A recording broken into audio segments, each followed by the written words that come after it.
guys, welcome back to another episode. Today's video is pretty simple. We're just going to go over what my build list is and what all have I done to the pickup so far in the time of me owning it. So, with this being said, you know, hit that like button, hit the subscribe button to get entered to win a 52-inch light bar that I'll be giving away. And I'll even throw, like, the wiring kit is included. I'll throw that in there and ship it directly to your house. But we're going to have to hit 1,000 subscribers. We're at 70-something right now. And, you know, it's just something I can do and give back to you guys for helping me out. Anyway, so first thing that I did, as soon as I bought this pickup, you know, it overheated on the way home. So I ended up, you know, radiator hoses, fan, and thermostat, all that stuff. Got that done. Drove it for a couple weeks, and then I had a fuel issue. So brand new fuel, dropped the fuel tank, new sending unit, new fuel pump, new lines, new filters, all that, and then put it back up. And it must have hit a bolt on the way down. It was so rusted it popped a hole in there, so I had to redrop it, put a new tank in there. So I put the new tank in, and then I haven't had an issue with the fueling since, except for one time because the fuel filter got clogged because LMC sent me a freaking fuel tank full of sand, and my bad, I didn't wash it or look at it. I just freaking stuck it up there, went for it, and again, I will never do that again. Then after that, guys, I sent it off to my buddy over at Bad Boys Customs. He started off because all I wanted done was electrical work and exhaust.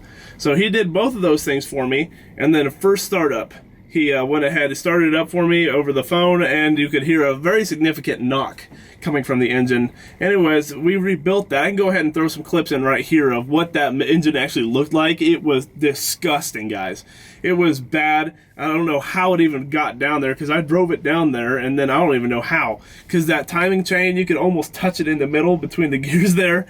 And then, the oil jackets were filled with the freaking valve stem seals.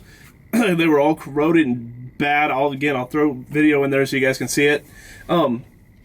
Anyways, we went through a crazy story coming up, man, because, right, so I was originally had the other engine board because it was supposed to be a 351 it was a 351 Cleveland, right? And then he boarded it and did all the work, but then we ordered the parts because we thought it was a modified. So it turned out to be a Cleveland, and the machine shop didn't inspect it, and it was a Cleveland, and we thought it was a modified. So we went ahead and ordered all 400 internals and stuff like that because we were just going to build it, you know, all that stuff. You guys know if you guys have been in the hobby, if you guys have been in the motor industry for a while. So anyways, we had to get a whole nother block, and I bought the whole block, had to get it board and line board and all that stuff, and we ended up getting it back, getting her together, and man, it was a story, man, because after things sit around for 9 months, you kind of forget where you put stuff. So, and we had our bolt bin. We had pretty much 95% of things, but the biggest thing we could not find for the life of us were we couldn't find the Z-bar that, you know, you use for your clutch pedal. We could not find that anywhere.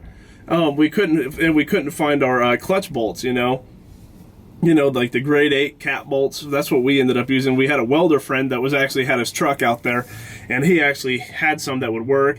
So I have grade 8 cat bolts in my my flywheel, not clutch. The flywheel bolts are grade 8 cat bolts, and yeah, so that's all been built and runs, and it looks beautiful. Again, I'll put a little video up of it running there.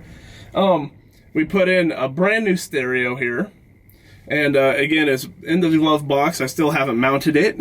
I still need to figure out how I'm going to mount it. If you guys have any suggestions on how to mount it inside of the glove box, if there's any bracketry, you guys can send me pictures. That'd be awesome.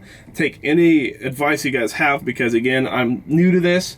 What else? I put light bar. I put a 52-inch in the back for tailgaters pretty much, and anybody else that wants to try to get at me. And a lot of it's for fishing too, because I like to go catfishing and I want to be able to see what I'm doing. If I'm backing up a boat or if I'm just on the shore and I can't see what's going on, I can flip that bad boy on. And I have a 26-inch in the front, and that bad boy is even brighter than this back one. So it's just nice to have. And again, I try to keep it as classy as I can because I don't like light bars all over the place and top roof mounted. I think that's all stupid as hell.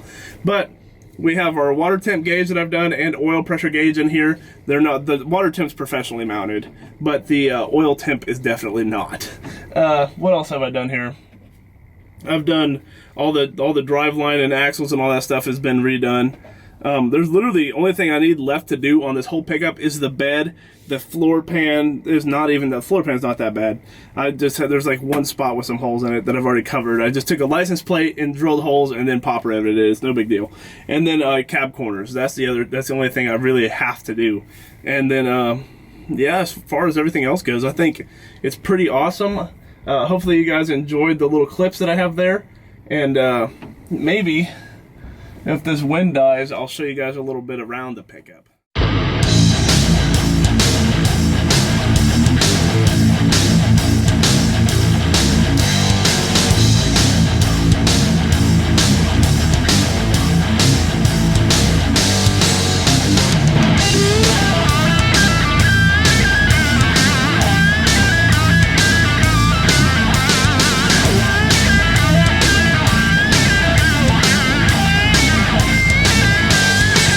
Alright guys, so with that being said, hopefully you guys enjoyed all of this.